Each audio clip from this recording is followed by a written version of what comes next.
Kollala durmuş yarım, elimden allını barım. Kıyırıp kaya nikahın, bozdun vadanı yarım. Ayet odunla vurdun mu, yar büyüğümü ad vurdun mu? Ağladık bağlamızı niçin beyittin yar? Geçmişte kal, görmeyin yar. Bir hayal gözüm ömrümde kaydıp yok. Aydıp bilim o, dilim paranı.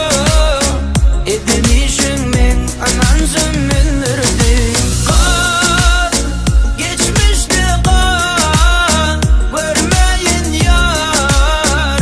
Bir hayal gözüm ömrümde kaydıp yok. Aydıp bilim o, dilim paranı. Edinişin men anansın menlerdi.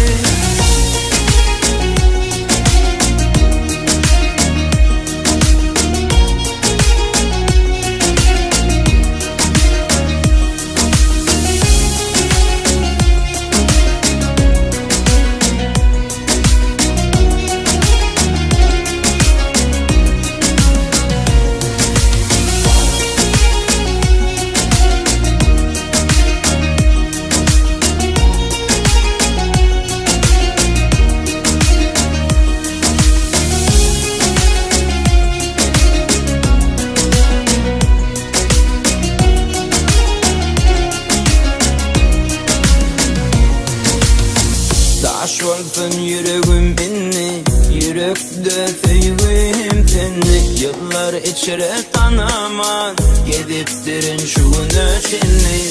O yuvalamız yadından çıkarsın ömürlük seni. Acı yatlamam bulup git gözümden